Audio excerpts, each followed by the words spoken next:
Hello everyone, I am Dr. Ritish Kumar. I am going to give the lecture on the subject of microwave and radar engineering. The topic of the today's lecture is Klystron.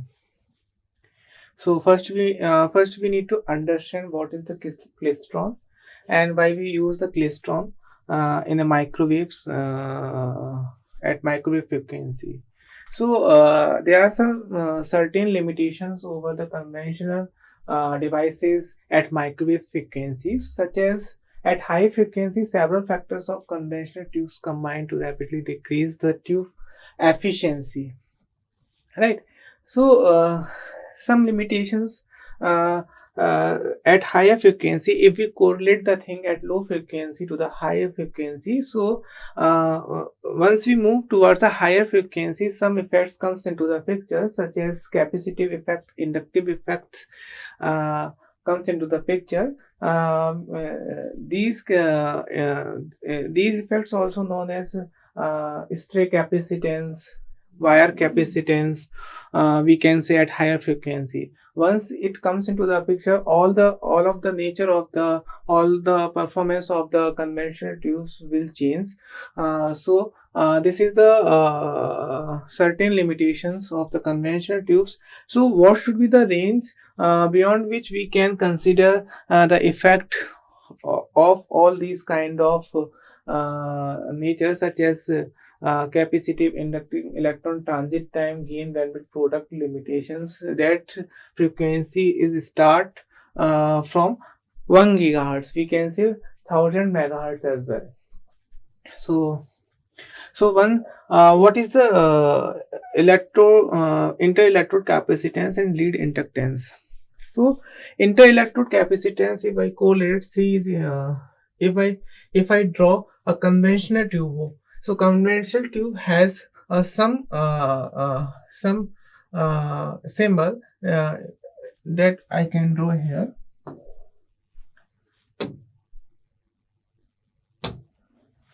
So conventional tube has a one cathode, anode, and one grid.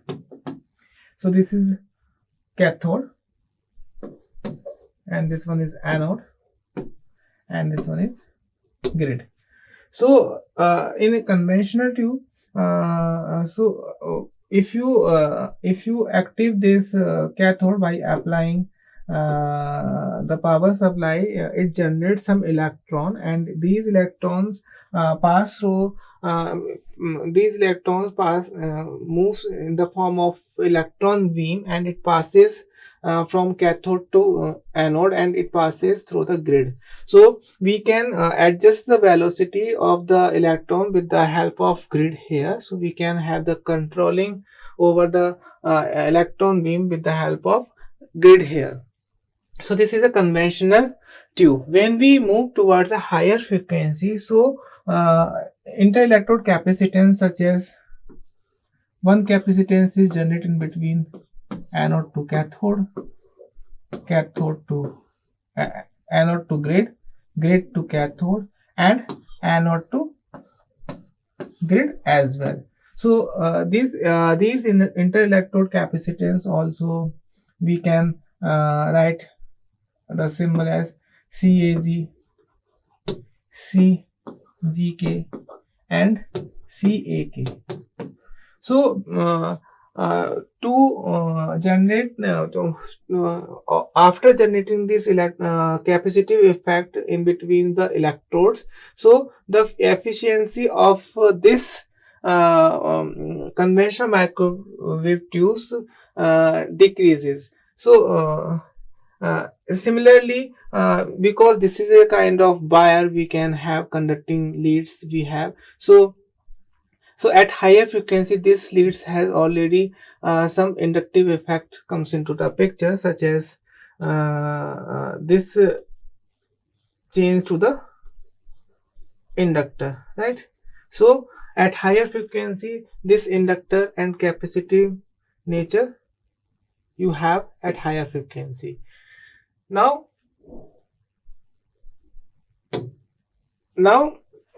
The third point is electron transit time. So what is the transit time? Transit time is the time to travel the electron from cathode to anode. So to make the device faster, the transit time should be as low as possible. So this is the requirement that we need to have here. So transit time should be as low as possible. Gain bandwidth product. So for the conventional microwave tubes, as we know, the trend of gain bandwidth product always be equal to the constant. So if I say the bandwidth is equal to constant divided by gain. So to have the larger bandwidth, we need to make the gain as low as possible. This is a contradictory between yeah, or we can say there is a trade-off in between bandwidth and gain. So to have the wider bandwidth, we need to decrease the gain. That is the drawback of the conventional vacuum tube. So to overcome these all the drawback, we will move towards the different kind of tubes such as Klystron tubes. This is the basic reason why we move towards a higher frequency tube such as Klystron tube. So first, let's begin with the two cavity Klystron amplifier. Why we call it is the amplifier, we will learn in this lecture. So this is the construction of two cavity Klystron amplifier. Here you can see as a conventional tube have three main parts. The first one is the cathode, second one is the anode, and third one is the grid. Here we have a similar kind of train for the Klystron tube. Here you can see here this one is the cathode, right? And this one is the collector. Also we can say collector here. Also we can say this one is anode, and the space in between this from anode to cathode is known as drift space, right? What is the drift space? And here you can see here this is the anode, this is a buncher cavity and catcher cavity. And we can say this one is a kind of grid here. So grid is nothing but a cavity here. So why we call this one is the anode here? Because you can clearly see here this conducting material is connected to the negative terminal of the battery. So this is a kind of anode, and here the cathode is connected to the negative terminal of the battery. Why we connect this anode to the negative terminal? This is some reason we will discuss in the further. So the combination of this cathode and anode is called as electron gun. This section is known as electron gun. Electron gun, right? Now these two cavities are the similar cavities with the buncher cavity. Why we call the buncher cavity and catcher cavity, we will learn further in this lecture. So buncher cavity is connected near to the cathode. That's why we call this buncher cavity as an input cavity as well. And the catcher cavity is also known as the output cavity because it is very near to the collector, or we can say it is at the output side. That's why we call catcher cavity is the output cavity as well, or collector cavity as well, right? So we call this a two cavity Klystron. Why? Because we are using the two cavities in the construction point of view here. So if we use more than the two cavities, then we can say multi cavity Klystron amplifier. why we call the amplifier, then we'll see later. So uh, please, you can clearly see here, this is the dumbbell shaped type of cavity, and this space is known as cavity gap. This space is known as cavity gap, and you can see the cavity gap length is around d, and here again this path, this drift space, we can say distance of this space is L, we have mentioned here, and again we are using the same cavity, so this space is same length of this previous one input cavity, that is d. So 0d, L plus d, L plus 2d we have mentioned here, and the timing respectively we have here. T naught is the entering time of the beam or electron, and T1 is the leaving time of this input cavity. If I say what is the entering time for the catcher cavity of for the electron is T2, here we have mentioned here, and T3 the leaving time from the catcher cavity for the electron here.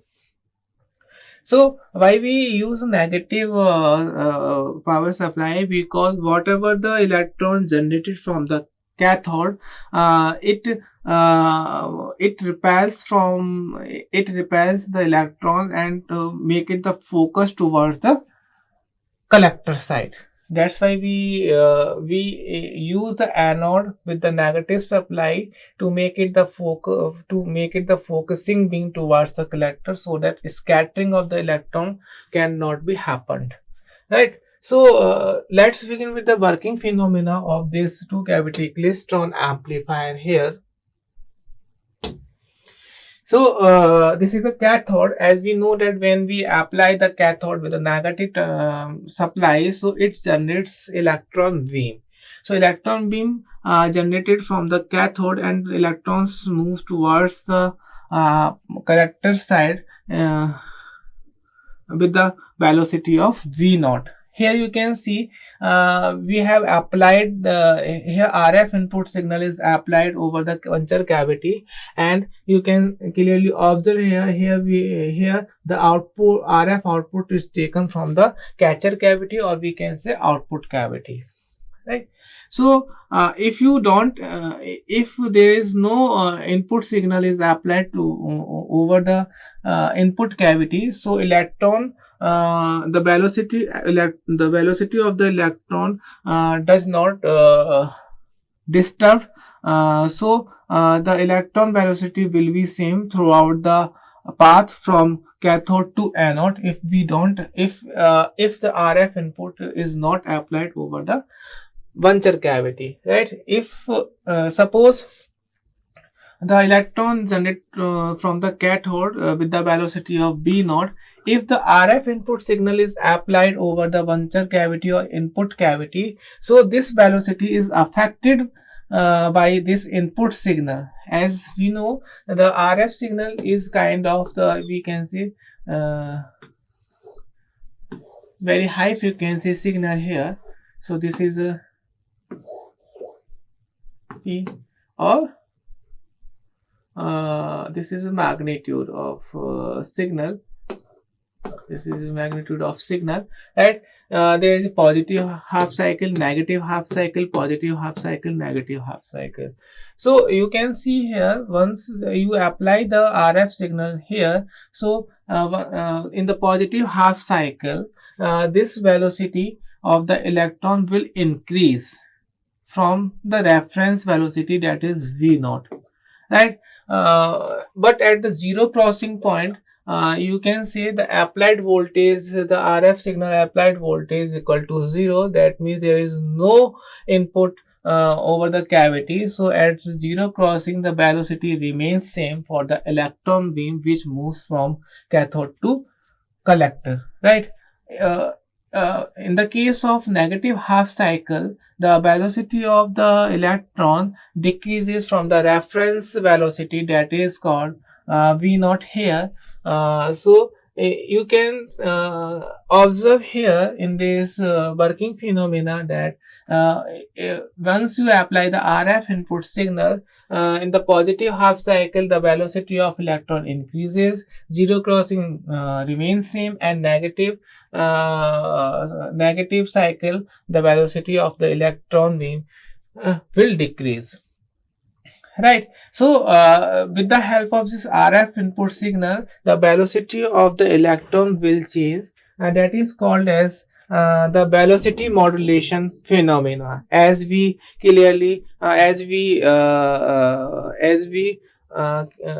already know about the what is the amplitude modulation. Just correlate the thing with this amplitude modulation. What is the amplitude modulation? The amplitude of the carrier signal changes according to the instantaneous value of message signal, right? So similarly here the message signal is the RF input signal, and according to the RF input signal, the velocity of the electron is changing here. That's why we call velocity modulation occurring in the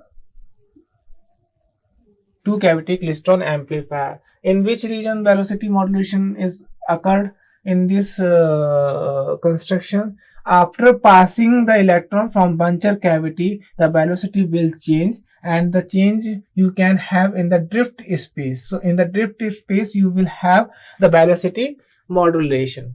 This is the reason to have the velocity modulation in the two cavity klystron after passing the electron from the buncher cavity. Now the thing is, in this region, the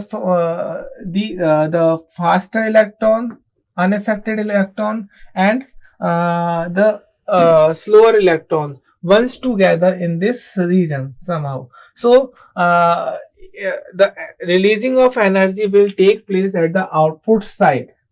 If you have the single electron, then you will have the lesser energy at the RF output side. If you have the bunch of electron and that bunch of electron release the energy at the output cavity or outer cavity, then you will get the maximum output. You will get the increment in the magnitude of the RF signal at the output side.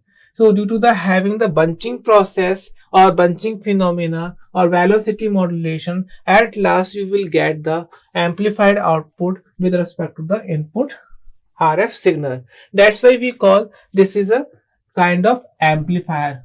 This is a kind of two cavity klystron amplifier, because at the output side we have a larger magnitude of output with respect to the input signal. And all of the electron beam is collected by the collector, right? So there is no feedback comes into the picture. That's why there is no Barkhausen criteria exists in the two cavity klystron amplifier. That's what we call klystron amplifier. If I say the single cavity reflex klystron, so in reflex klystron feedback will take place. That's why we call reflex klystron as a working as an oscillator. So in this two cavity klystron, the two phenomena comes into the picture. The first one is the velocity modulation.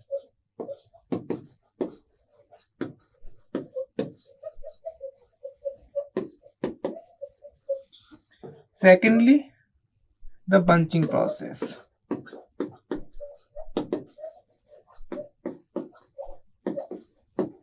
So here the main role of the RF in this klystron amplifier is the cavity. If you apply the RF input signal, then you will have the velocity modulation in the two klystron amplifier. So the important of the RF input signal that you are applying here. So you need to understand how can we have the average value of input RF voltage. Here you are applying the DC voltage V0, and you need to understand how we can calculate the RF average RF input voltage. So let's begin with the process. What is the velocity modulation process? As we already discussed in the last slide, it is assumed that the electron leave the cathode with zero velocity when a microwave signal is applied to the input. The gap voltage between the buncher grid appears as V1 is very less than V0. So these all the things we already discussed in the last slide. So the thing that you need to understand in this slide is this is the RF input voltage that we have that we have in the input cavity, that is Vs is equal to V1 sine omega t. Here we are assuming that V1 is very less than V0. This is the DC voltage that this DC voltage is applied at the cathode, right? And here tau is the transit time, which is the distance divided by velocity of electron, and this transit time you can clearly observe here for the cavity is T2 to the floating time of electron in the cavity is T0 to T1. For the Ritish field, this time is T1 to T2, right? So here we are looking for the transit time for the cavity gap, that is T1 minus T0 is equal to D upon V0 for the unaffected or zero crossing unaffected velocity of the electron. How, right? So you can clearly see here, this is the pattern that we have for the RF input signal, that is V1 is equal to Vs is equal to V1 sine omega t, right? This is how it comes. As we already know that the kinetic energy is equal to the potential energy for the unaffected electron beam. So kinetic energy we have half mv square, mv naught square is equal to E into V. So you can have the V naught from this equation. So V naught is equal to square root of twice EV by EV naught by m, and and the value of twice EV by m is equal to 0.593 into 10 to the power 6 square root of V naught. This is the DC voltage that has been applied to the cathode. So how it comes? It comes like if you make it kinetic energy equal to the potential energy of the unaffected electron, and after passing the buncher grid the velocity of the electron will change according to the applied inputs RF signal. So we need to calculate the average RF voltage. So this is the average RF voltage, and we know that we need to take the integration for a period T0 to T1, and this is a one time period. So after doing the integration, we have this equation. Finally we have this equation, right? Vs is equal to, after doing the analysis, after doing the mathematical point of view, you will have the final equation of this RF voltage is equal to V1 sin theta g by 2 upon theta g by 2 sin omega t naught plus theta g by 2, where theta g is the gap transit angle. Theta g is equal to transit gap angle, right? So this factor we can say this factor is known as is represented by beta I, and beta I is known as beam coupling coefficient. This is an important factor that we need to see here. So beam coupling coefficient is nothing but is like of a sinc function, right? So if you draw this pattern, you will have this kind of trend, and the bunching phenomena is decreases when the angle of transit angle is increases. So this is the average RF signal voltage here. Now for the velocity modulation, again we have the kinetic energy is equal to potential energy. So half mv square, that is the modulated velocity of the electron beam after passing the input cavity, and this one is equal to e v naught plus average of input signal. This is the main thing that we need to add here. So vt is equal to square root of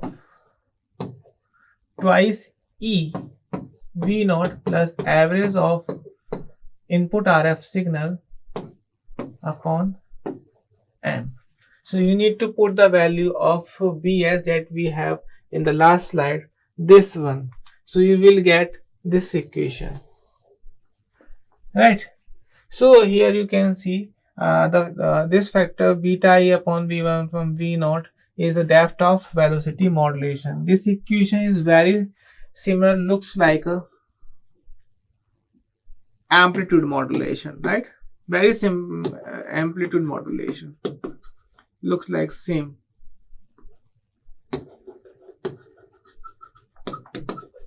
Right. So depth of modulation in the amplitude modulation, we have a modulation index, amplitude modulation index. Here we can say velocity modulation index as well. So usually here we are taking the t naught, that is the entering time of the electron beam. So we have a plus sign here. If you write this term related to the leaving time of the electron from the buncher cavity, so this t naught is replaced by t1, and this sign is changed from positive to negative here. So you can clearly observe here. Alternatively, we can write this equation from this to this. Here t naught is replaced by t1 and plus sign is changed from plus to negative, right? This is the velocity modulation process that we discussed previously in the last slides, right? So next is the bunching process, how it will take place in the drift space, as we discussed in the last two slides. So this is the RF input signal that we have in the buncher cavity, and you can clearly see here at some places in the drift space these three electrons bunch together, right?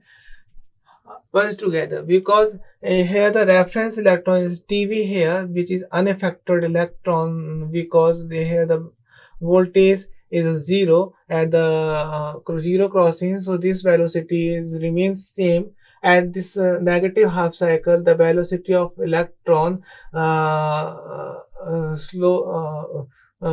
decreases related to the reference electron, and as in the positive half cycle, the electron becomes faster. So these all the electrons bunch together in the drift space at some time that is called TD time.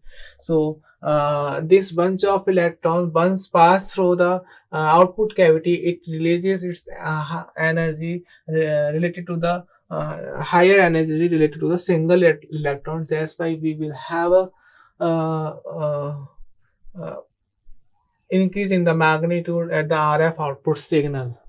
So this is the process of bunching process. So in this kind of tube, the gain bandwidth product doesn't follow. Means if you increase the gain in the conventional tube, you will have lesser value of the bandwidth, but in the case of this trade-off will not follow. In this case, you will get the higher bandwidth and higher gain. So this is the advantage of having the amplification into cavity Klystron amplifier, right? So this is how we can have the two process that is called velocity modulation process, bunching process, right? So this is apart from this. So we already discussed the thing, what is inter-electrode capacitance, electron transit time, gain bandwidth product. We already discussed here. right? So the at higher frequency, we can say the microwave frequency, which is start from 3 gigahertz, we can see.